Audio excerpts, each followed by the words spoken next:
you're both speaking on stages and all sorts of stuff. And I think one of the big things that was interesting is just that I feel like first, I feel like we might approach the digital marketing space in a few different ways. I'm a big believer of dynamic ads, broad targeting, stabilization of CPA, simplicity.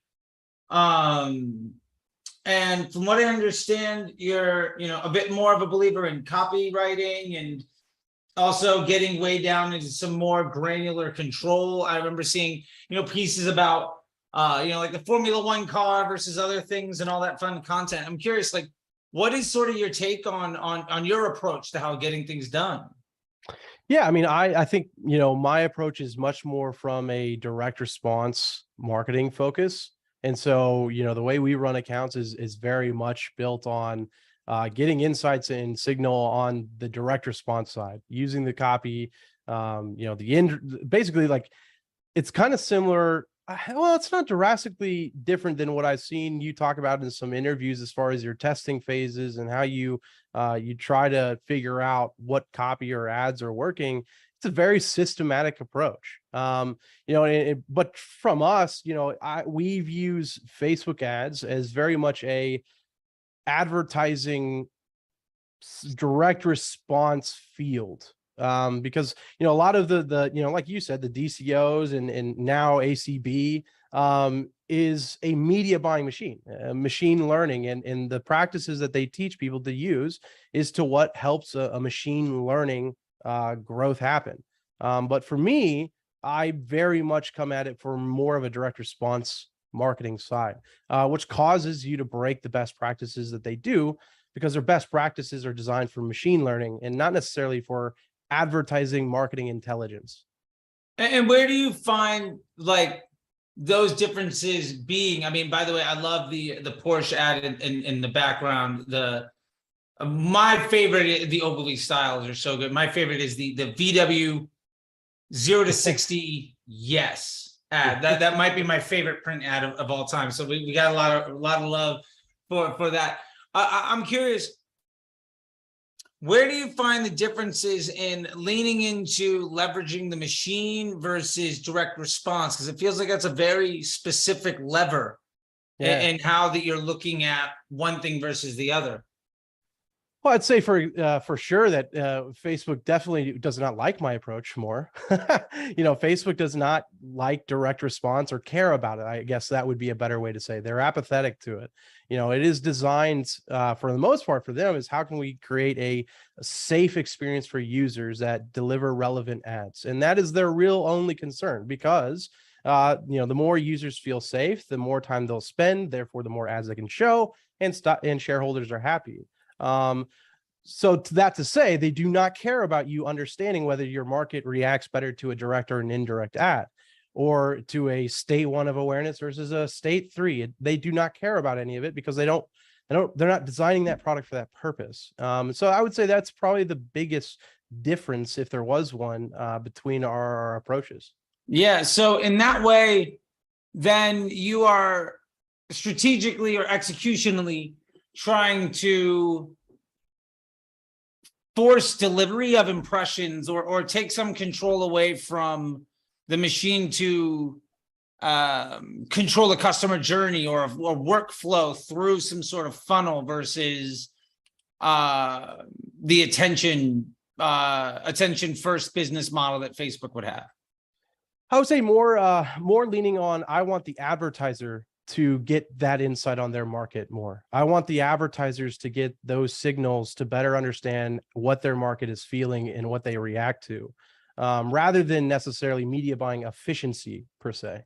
Now, realistically, like the phase 3 of our method actually goes into the best practice, goes into using the ACB, going into using DCO and all those optimizations. But in my opinion, unless you have controls being placed into the best practice, you're not gaining the insight, because if it wins, you have no idea why it won. And if it loses, you have no idea why it lost. And so our process is first going through and establishing those controls so that when you get to the phase 3, you can spend money confidently, knowing that all of it is going into things that already works and is proven with the market. So for you, it's about exhibiting as much control as you can over the discovery of winning elements and the creation of control assets to then leverage in a fashion so that by the time you do get to using CBO and dynamic ads and broad targeting, you know that you put your best foot forward. Yeah, absolutely. I mean, in almost even, I would say, less of control, because in advertising, it's like, how many advertisers actually have control? You know, I mean, it's like, that's not true. But what I would actually rather more say is, and this is the purpose behind that decentralized concept, which is the thing that you more called out. The concept of the decentralized is that there's no single point of failure, right? So you're decentralizing your risk by allowing not all of your eggs to be in one basket, and you're decentralizing it so that you're getting better signal, so that, I guess, in a sense, you have a feeling of more control. Got it. So the decentralization, and this is something that like I haven't been able to garner out of going through your content, and I feel like you and I have both gone through each other's stuff to some extent, which is great, because I think there's a lot of folks with good ideas, and both of you and I both share a lot, which I think is great. I think, it's awesome to see multiple people getting to success one way or the other. Being able to see what that looks like is phenomenal. I think that decentralization, for me, what really rang an alarm bell is the idea that it feels as though I'll put it this way. My belief is that we're in business with our partner, in this case, Facebook. When we are trying to manipulate that or not lean into it as heavily as we can, often that insight comes at the expense of the insight and control, or ability to have tactile control comes at the expense of the upside of performance. And I feel like what you're getting at is either you haven't seen that happen, or with that insight and that ability to have a more leveraged approach, you're able to get a better net outcome for a longer period of time. That's kind of what it feels like. I mean, I don't have the whole decentralized thing down, because I'm sure, there's learnings and all sorts of other stuff. We both run businesses where we teach, where like that, isn't necessarily as simple as it can be put in a couple of paragraphs. Yeah, I mean, I think, it's the decentralized purpose is for the long term, like you just said. If you get an ad campaign that starts taking off, we both know that campaign's not lasting forever. And unless you have the insights for why it is performing well or why it's doing well, well, then you're not going to be able to maintain that result for long. And so that's really the purpose, is for the advertiser. Now, I don't see Facebook as my partner. If we consider them as a partner, they are one of the worst partners ever for an advertiser. They offer a product that they'll happily take my money for, and they will happily give me quote unquote reps to help me spend more money on their platform. But they are not a good partner. My goal is to help protect the advertiser and help protect the business owner who is running the paid media on how to navigate this platform called Facebook. But yeah, I mean, dude, if we think Facebook's a partner, man, they are one of the worst partners of all time. I hear you. Yeah, the level of support. I mean, I remember when I got into Facebook, there was like one rep for every account spending 7 figures west of the Mississippi River. Yeah. Right. And like, yep. That's before there was a pixel. It was still a PPC platform. I remember when like affinity audiences got brought over as interest groups and all that fun stuff. But there's two things you said there.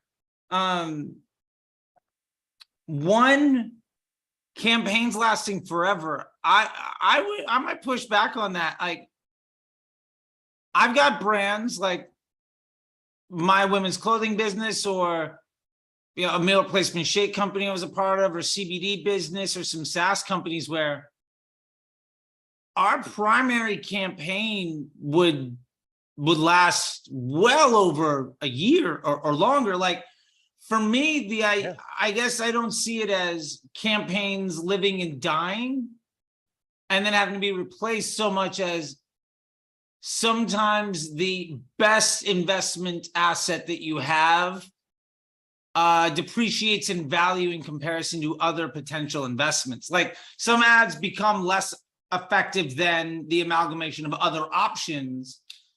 But I don't know, for me, maybe it's just an architectural thing or just a nomenclature thing, but when I build a campaign, that thing basically never gets turned off. Like, and that might be just a structural decision. I don't know if that's just maybe the way that you're doing stuff, but for me, I try to design it in a way that it'll never turn off, because I want to make sure that every penny I'm spending today informs the media that'll be spent in 6 months.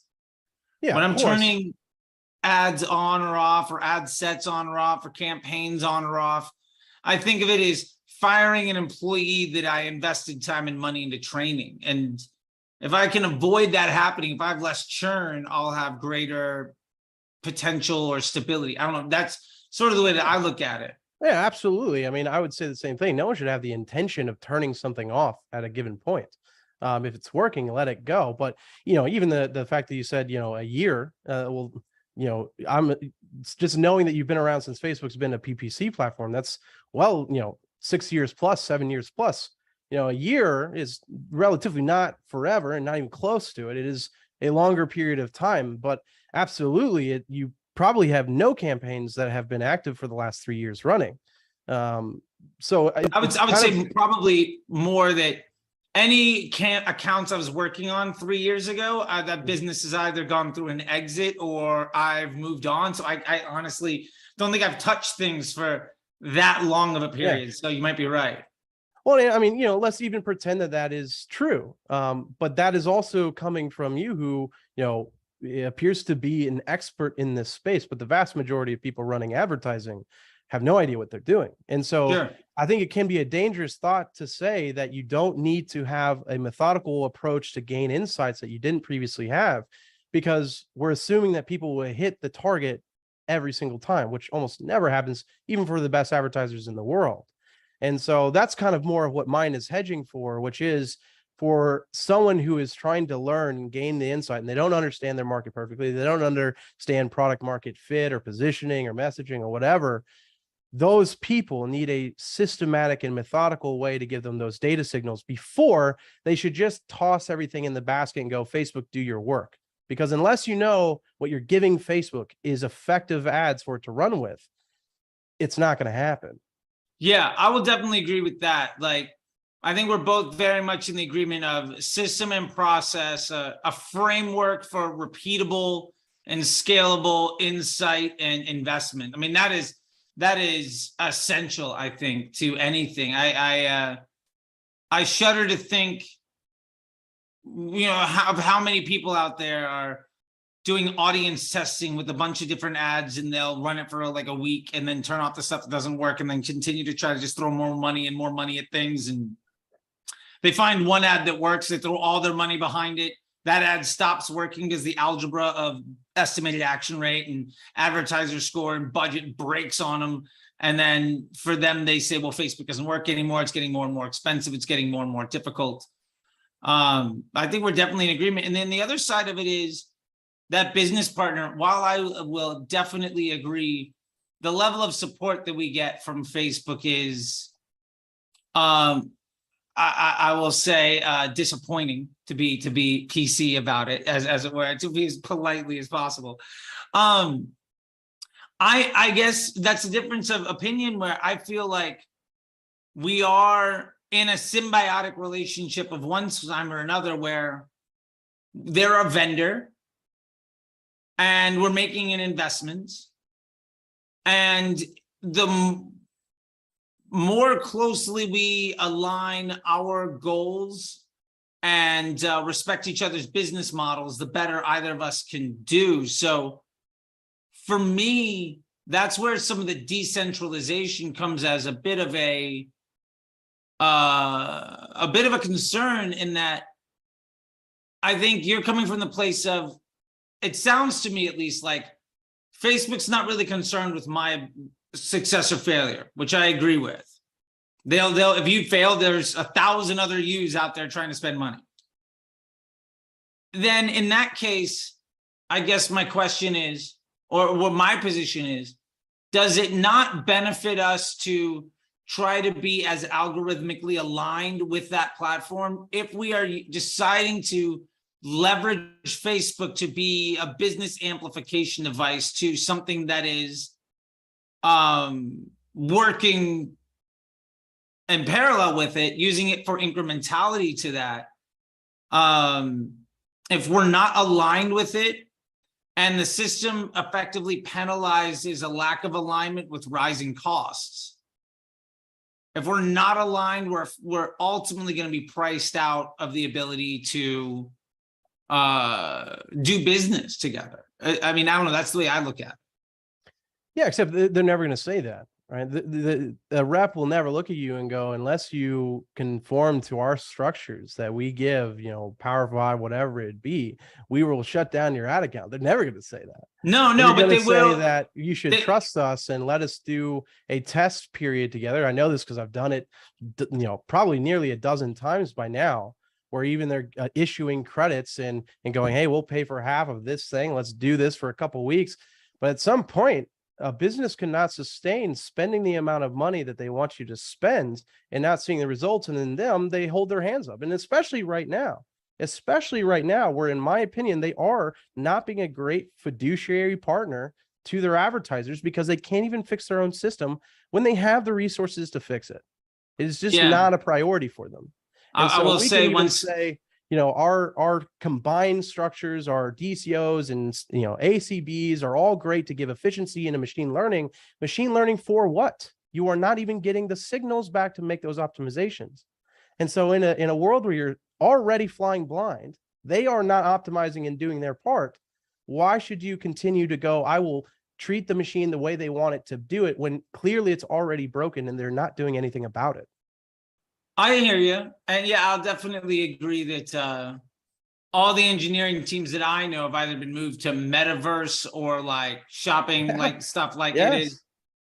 That is a pain. I mean, like the interest group department stopped existing in like 2018. Like they just haven't been supporting it for many years. And amongst many other projects. That I was super bullish on Canvas ads and dead wrong after like wasting $7 million of Activision's dollars. But whatever, we learn, we live and learn. Apparently you might have had the same luck by that chuckle. But yeah, so I guess then I think the real difference of our approach is saying, if I don't think that they're motivated to support me or work with me, and I do think, by the way, that they do tell us whether we're aligned or not. I look at CPM, for instance, as a ramification of that. Like I see advertisers spending 25, like 35, 40, $50 plus on CPMs. And for me, that says, well, I'm a liability to Facebook's bottom line. And as a ramification of my lack of respect for their business model, they're choosing to charge me an exorbitant fee to just play the game. And when I do get ads that users like to respond to, that have a high estimated action rate, not only am I getting cheaper inventory, but I'm also getting higher quality visibility, because impressions, you know, if you're 20 minutes into a doom scroll, that's an impression or that ad versus like the second thing somebody sees when they open up Instagram, right? And what I've noticed is when I'm prioritizing Facebook's objective of the retention of attention for monetization, right? Basically time on site to sell inventory, I've also profit. When I'm aligning my business objectives with utilizing them or that platform for my advertising, I'm getting a higher volume of higher quality inventory for the same or lower investment than many competitors are. I don't know if you see it that same way. Because I'm also trying to take a look at what can I ultimately control. I can't control their level of caring about me, but I can control my level of investment of aligning myself with what they need. Yeah. I probably can't speak much to, the account structures causing changes in CPMs, namely because their, auctions are not, from everything I've been told, is not designed around that. It's designed exactly what you said, it's like ad quality, it's expected action rate, and it's one more. What is the Oh, it's bid. So the bid equals the budget, bid, estimated action rate, and advertising quality, and then estimated action rate. And none of that has to do with, do you have a proper account structure? So in my opinion, if they are penalizing people for not creating the campaign in a proper way, that should be illegal. It should be lawsuit worthy, Yeah, I would say, I'm not saying that they're penalizing you for that. I would say that it's less about a structural, architectural thing. I think there are ramifications of your architecture where you force impressions, lower quality user experiences. Like if you have unproven assets, right, where you haven't gone through and developed them so that they're what people want, or you're using heavy retargeting, or really any, or like interest groups or lookalikes, knowing that every ad effectively creates its own audience and that Facebook is trying to give their users the highest quality experience. When you fight that, you are then investing in forcing Facebook to give a lower quality experience to their users. And as a result, you're going to pay a higher unit rate to advertise. I guess that's Sure. probably way too many syllables definition of what that looks like. The only problem with that, though, is that it presupposes that you can always deliver an ad that is proven and delivers a high quality experience. Well, that's impossible. There's only one way to do that, and that's to test. That's the only way to get there. And so the only way to do that is to force impressions. I don't think any advertiser wakes up and goes, let me deliver a low quality ad. I think the goal is always, how do I get a better ad? But the only way to do that is to test it. And at that point, sometimes it will require you to deliver low quality ads. But in that case, you should control and silo that testing so it's not affecting your scaling campaigns. Because if you inject that, you could hurt that campaign. And so that's the point of the decentralization, is to silo your audience testing, silo your creative testing, so that when you get to scaling, you are working on all controls and that campaign is unpolluted because you can have confidence in every aspect of it. So this decentralization is one campaign that effectively validates elements. Yeah, and then another campaign where you are doing testing of assets and audiences. So ours is, we never want to test two different variants at one time. So anytime I'm testing creative, I don't want to also be testing audience. And anytime I'm testing audience, I don't want to be testing creative. So phase one is testing audiences using proven creatives, post IDs if you have them. Moving into phase two is once you've found audiences that show promise, you move into that where it's creative testing using those proven audiences, using variants against your control ad. So you're trying to beat the control. And then once you have creatives that are starting to either match or beat your control, you move into phase three with proven audiences, proven creatives, but you keep the others two running because that scaling campaign is gonna need new creative, which you're testing consistently in phase two. And eventually it might even need new audiences. So that's why you keep phase one running, so you can drip them over. Yeah, I guess then there's two suppositions there that I'm just interested in. One is that audiences matter. And for me, that like, I guess, like, what types of audiences are we talking about? Retargeting interests, lookalikes, or is it a conglomeration of any one of those? We have main pillars that we have people look into. The first one is always interests, starting specifically with competitors. Then normally our next best is influencers or authorities in that industry or that your market would look to. Then publications is our next one. Then we move into more behaviors and demographics. So that would be, testing either job titles or behaviors that Facebook recognizes. And then the last one is typically broads or larger lookalike audiences. We don't typically audience test, 1 or 2% lookalikes, but larger 5, 6, 7, 8, 10%. Gotcha. So then I guess, is your assumption then that an interest group is 1, accurate, 2, showing positive intent, sentiment, 3, implying some sort of buying intent, or even at or is stable? Because for me, I don't find that, from my understanding of how interest groups work, I don't think that it would check any of those boxes. But that might be my understanding of it versus somebody else's. Well, I mean, at this point in Facebook advertising, it would be irrelevant anyway. I use interests as essentially a launch point for Facebook to use, because even Facebook says we will expand beyond this audience when we believe that we can find better conversions or a cheaper cost of conversion. And so I use it as the pure fact of someone willing to buy a MAGA hat is much more likely to like the page Donald Trump than they are to like the page Joe Biden. And so it's simply meaning as this is a basis point of interest that we believe our market most likely likes. But I mean, Facebook is going to go outside of those interests anyway. But in my opinion, it's kind of like pointing them in the right direction. So I guess if somebody is, talking about MAGA hats or going to sites with them, does that imply then that they're a Trump fan? Because no, as an example, especially with someone like, Trump, when you think of something polarizing like that, I mean, his audience is definitely not just conservatives. People he was president of the United States. So American citizens liked that page. You know what I mean? That's kind of that's really about the only confidence level that you can kind of have. And even then it's still fluid. But let's use a better example, like a Bass Pro or no, I'm sure. Well, I think the polarizing is a good thing. Like in the examples here, because it's way easier to be hyperbolic and binary versus like a Bass Pro or like the local sub shop or something. Like we can have it, So my point with that being, and not to get political about it, I think it's a very binary kind of example, which I think is great. If I don't like something and I talk about how much I don't like it,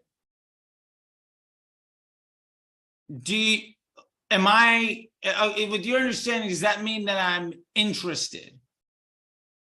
If you don't like something? So if I talk about, for instance, and again, just using examples here, if you're very, let's go Bass Pro Shop so we don't have to get political here. You're a huge Bass Pro Shop fan, and I think it's the worst thing ever.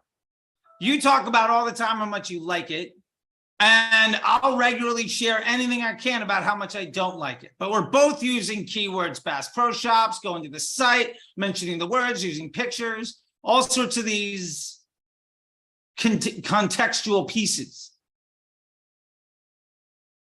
Would you think, is your understanding that the system is when I'm in the Bass Pro Shop interest group,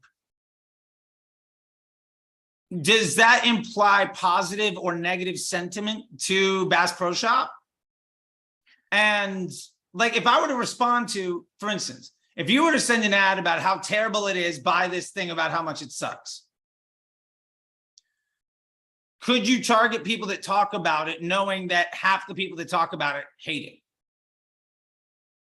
I don't know. I mean, I think, originally the interest groups or the interest targeting that you could do inside of Facebook was based on, did they like the page, right?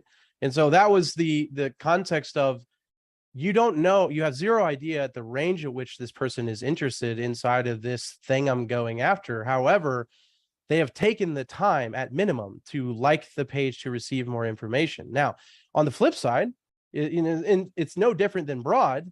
While you are directing them to a certain segment of people, you're also assuming, because I have told Facebook I want purchases, that they are also deciphering within that segment of people who are likely to purchase what you're trying to sell. And so there is that side to us where I'm giving directional focus, but it is still Facebook's job with their algorithm to search out within that segment of people likely to do what I want to have happen. And which is the same thing with broad. You're assuming that Facebook's going to, shuffle through the muck to find the people likely to do your conversion event. Yeah, I got you. So I guess, yeah, if I'm anti Bass Pro Shop, I don't know why we're taking the piss out of Bass Pro Shop, but I think it's easier than maybe the first example, but we'll go with it. Instead of fictitious Jasper's Market, Which, and nobody likes Jasper's Market. I've never been there, but I'm pretty sure it's stupid inside Facebook joke.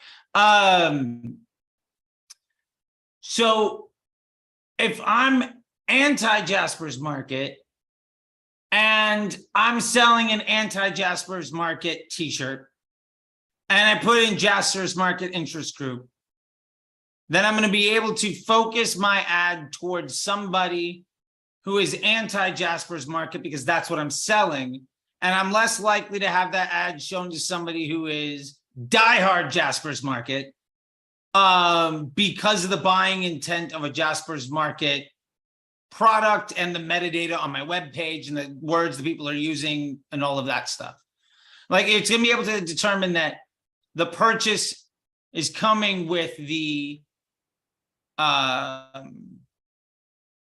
sentiment attached, whether it's positive or negative. Does that make sense? I guess. I mean, it's kind of actually just more along the lines of you have no idea.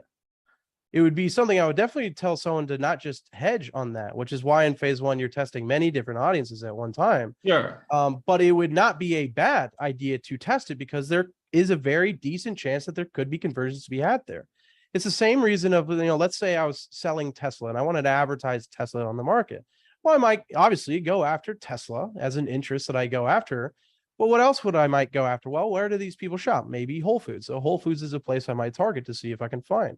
Lululemon might be a place because, okay, they've got to wear clothes. Premium brand. Yeah. Right. So I'm dispersing out across it, playing a game of Battleship and seeing what takes a ping or what tells me that it gives me more data of what next should I test. Yeah, I got you. Okay. Yeah, because I guess, yeah, I got you. So you're just kind of playing, Battleship or whack-a-mole there on like what works. And then you're digging a little bit of a hole, but that's the opportunity cost of discovery. And then the scale overcomes that detriment. Yeah. What is absolutely, I mean, in the trainings too, phase one, the biggest disclaimer on is this is not designed to be profitable, which is also why we use micro budgets inside of it. But it is not something designed to be profitable. It's something designed to give you more information about your audience so that now you found the right market to speak to. When you move into phase two, you get to focus on what you're saying. And that's the whole purpose of it. Got it. So it's who are you going to speak to? And then how do you speak to them? And then can you use that information to go to a less qualified audience to acquire scale? Yeah, now it's focused, it's like audience creative. Now it's focused on efficiency. How do you become the most efficient in your campaign, which moves into the scaling side where you use all the best practices and machine learning that Facebook has. Gotcha. Right on. Yeah. I mean, it makes sense. I'll be honest. I probably would do things very different. Seems like we both might have people that are successful that have learned from us either way. So, black or white, we're still getting there. Vanilla or chocolate, it's still ice cream. I'll put it that way. I don't know why I'm gonna have to use that more often. I just came up with that. I'm gonna have to remember that one. I like ice cream. But yeah, I think that's interesting because that's just very counter to how I would necessarily do stuff. But clearly it's working for a segment of folks. And I guess just with that, like, is there a specific type of individual where this process works better or worse for them versus somebody else? Like, if you found a business objective model or niche that this is the best type of fit for? Not really niche. It comes down to spend amount. For us, it's really spending at least $10,000 a month in advertising. If you're below it, it's not really the best system because it is a larger system to implement into your ad account. And if you don't have the budget for something like that, you really do need to focus on efficiency because you need to drive those signals from a media buying perspective. Yeah, no, I would agree with that. I think at some point, I think some people can't afford to use Facebook because it does not have the world's best return on your investment. And I think a lot of folks are of the impression that if I start out at 20, 50 bucks a day, I'll be a millionaire. Or if it doesn't work, I'll just start over. And it's like that. I always tell people about runway, like how long can you run? How much time do you have? And how you then scale against that to buy yourself more time and to grow your business. I know we're only supposed to talk for like a half an hour and I'm already coming up on 45 minutes. I want to respect your time because I know you're a busy guy like me, but I know you also have some training stuff. I think we've had some folks kind of talk to both of us on that. I'm just, would love to have the opportunity to, also give you have it expound upon like what it is. I think it's what the HemonX like program is. I don't think that was it, right? Am I just remembering this wrong? I feel like that's it. Yeah. Okay. I don't know why my brain was like, wait, am I right or wrong? I don't know. Yeah, that's it. Yeah. So what does all of that entail? Because I've heard some, I've heard a lot of things. Yeah. So the real main purpose of it is, in a world right now where I believe a lot of media buyers are having difficulty because all they learned ever was media buying. The program is there to help people become more full stack marketers. People who can actually understand market research, consumer psychology, understand copywriting, and obviously outside of, running ads on Facebook, we train on Google and we train on YouTube and TikTok. But really, I mean, HemonX, before it ever became a program for people, it was a program I created for my internal teams, because when I was starting my agency, we're growing really fast, and so my first thought to, as I'm needing to hire people urgently, was pay for talent. Go out, find the top people at Mute 6 or Hawk Media, pay them a lot of money, have them come in, and that's how you can continue to keep up with scale. But I did that and it ended terribly. I found more and more that, the best media buyers that I could find were people who are really, really good at spending money, really, really good at media buying efficiency. But they knew jack all about marketing. They knew jack all about offer creation and all of it. And so, I realized if I wanted a team that could deliver the results I expected from our agency, I had to train and build it. And so HemonX was that program I had built. And, after about 6 to 10 months of kind of just seeing what these media buyers were now doing in my agency, I was like, I think I might have something here. And people would always really ask me if I could consult or train. I'm sure you get all the time, like, could you, come in and help my in-house team or whatever? Sure. I didn't have the time. And once I saw kind of the results of this thing, it was like, well, I think I just found a need and an easy new business to spin up using what we already know is working. I love that. Yeah. Cause I've heard, I'm always out there seeing what people are doing. And I've definitely heard that kind of thing where it is a bit of an omni-channel approach using some systems and process heavily built around research. I've had more than a few people come back or talk about also the, and I'm curious how you'd feel about it, or if it's not a bad thing, just a reliance on there's a lot of copy importance in the words. I mean, as a man with an Ogilvy plaque in the back of the room, I am not shocked that words are important to you. That's a choice. I don't know how many people understand it, but I do love the print ads. Again, big Ogilvy fan. And that from there, sort of the process is what there's, I don't talk about too much about what the inside the experience is. It's not my place to say one way or the other. If you want to talk about it, you're more than welcome. But that's kind of what I heard, in that it's not a jack of all trades, master of none type of thing, but it's we cover all the bases because it's important to know, and then trying to install the system and process that gets you to an improved place in as many places as you can. Yeah. Is that a fair assessment?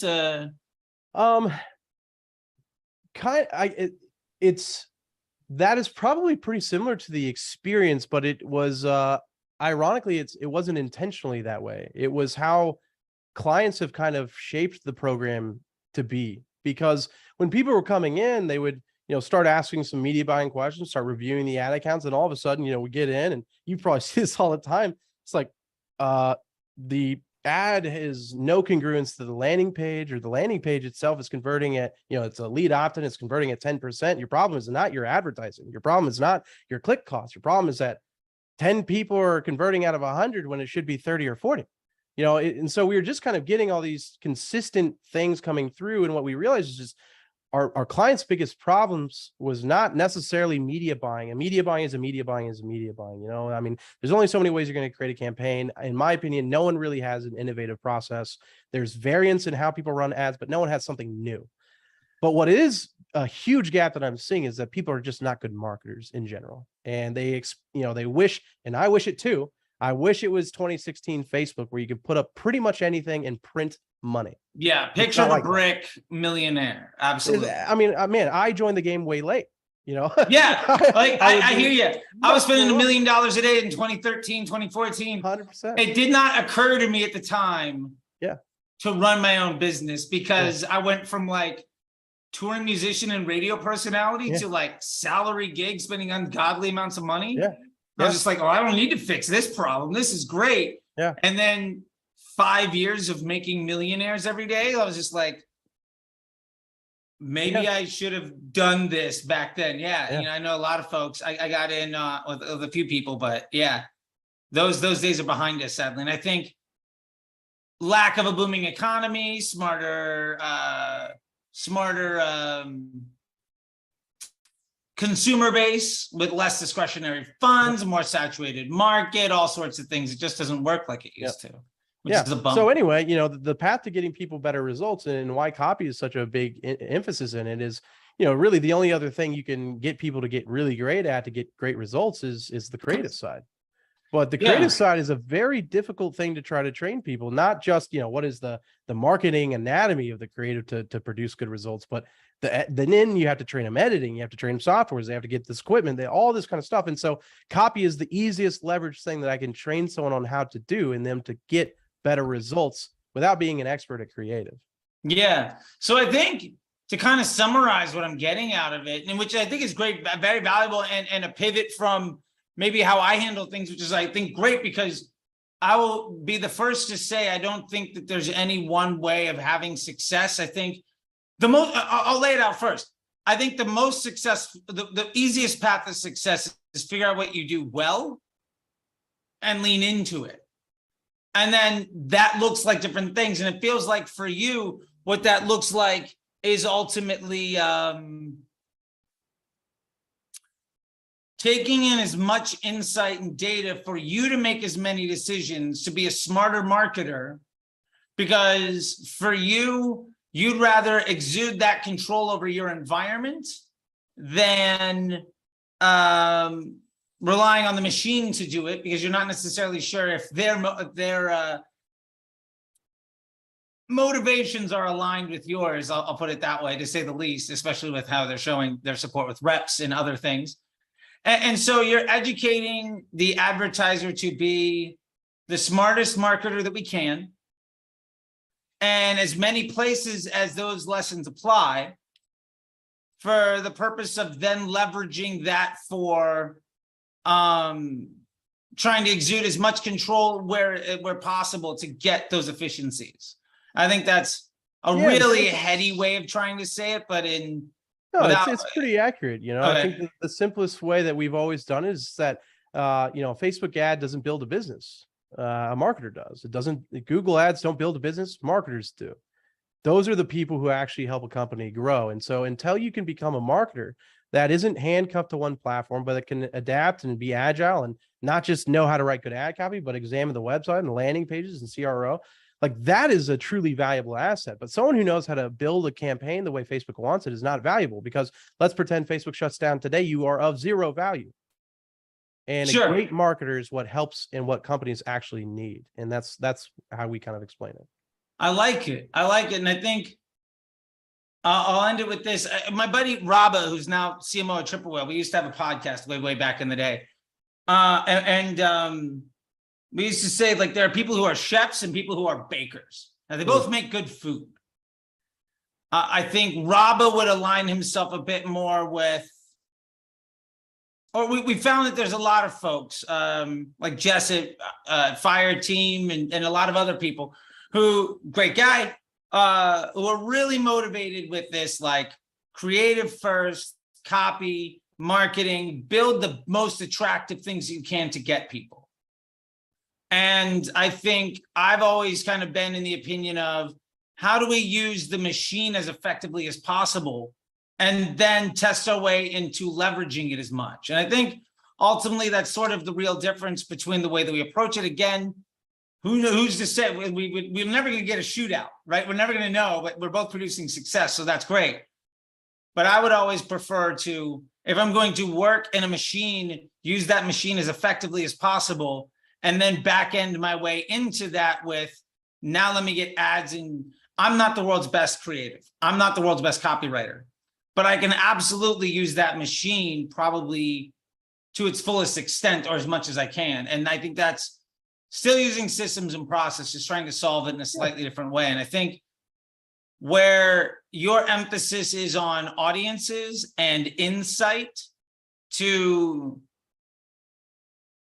decentralize the delivery of well-qualified creatives, I would rather centralize all that data to get the most amount of stability, to have the best level of insight on whether or not my creative ideas are good, but ultimately to deliver as well the most stable and consistent flow of data into my machine, which would be what happens after the click.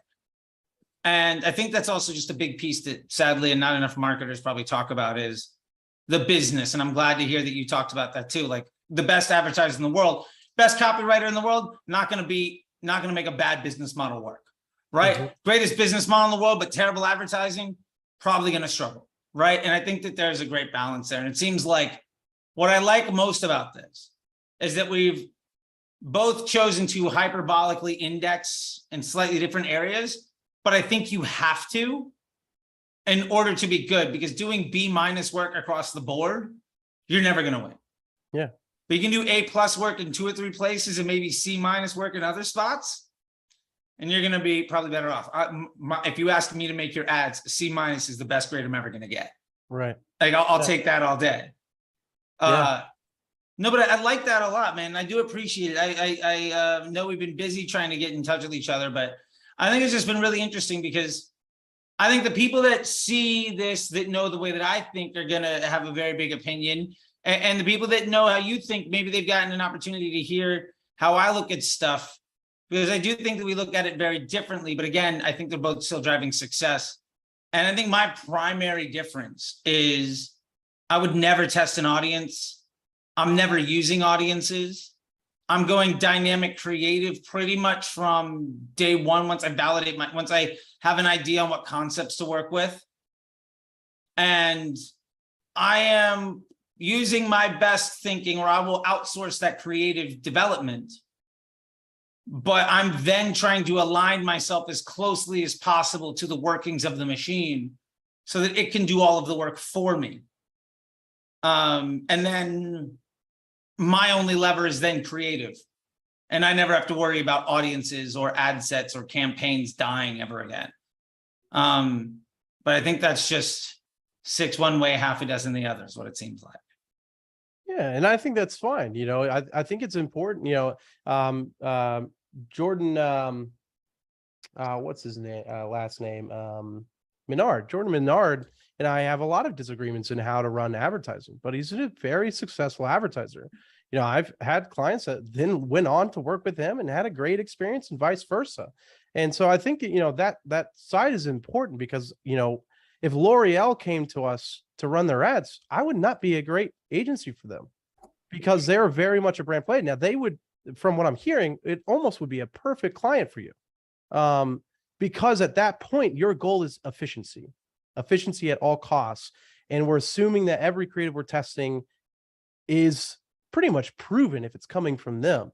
And so it's like, it's important that there are different types of advertisers. You know, my only real concern was the concept of calling out other marketers on the concepts and strategies they use without actually knowing what it is. It makes no sense that marketers are shitting on other marketers for marketing.